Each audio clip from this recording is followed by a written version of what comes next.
Ah, that's what it is. I had the wrong size. And they always tell me size doesn't matter. Well, I guess sometimes it does. Well, this is another example of how gosh, I remember Let's Go Help, really making me smart again. Nakia Green, she just told me about this program she wanted to share with the rest of the members called Rapid Credentialing. And really, this is paid for by the government. So it's training you could get, like in 6 weeks, 4 weeks, 10 weeks, 12 weeks, or something to get a credential, like the one she gave me, as in called Tampa Training.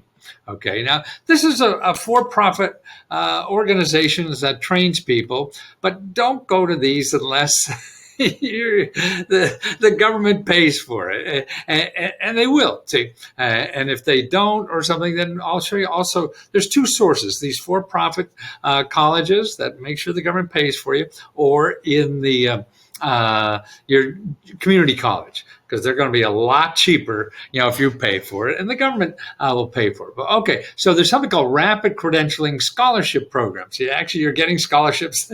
They don't give the scholarship; it's the government that gives the scholarships. And look what you can do, because this is, I think, very important. Where you're locked up, what the hell are you going to do after this COVID, or you have a part-time job? Half of our people are not making what they were making before COVID started. The rich people are making, they're okay. So that means the people don't have credentials, don't have a good job to go back to or whatever, or can't even get a job. They were in the retail or restaurant business that's gone forever. So you got to get a skill, man. Yeah, forever. Or maybe you're 60 and you say, whoops, hey, that Social Security doesn't look very good anymore, right? So you could get a trade for free.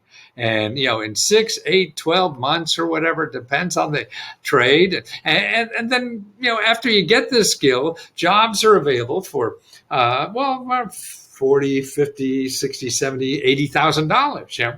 And that's without a degree even. So a lot of these don't require degrees. So don't worry about that too much. But definitely first, don't go to these schools first. You go to your Department of Labor, your career one-stop locally first. That's where you want to stop into, because that's who's going to pay for it. Okay, so who qualifies for these people? Again, particularly get the scholarship that the government gives you. They think that they're giving the scholarship. They're not. The government's paying for it. If you're unemployed or underemployed, what is underemployed? Well, you're under the table. Hello, can you hear me down there? In other words, you're not making much money or as much as you can or whatever.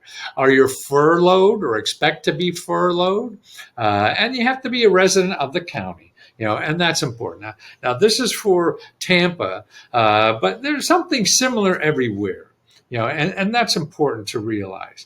Now, here's the kinds of things that they're offering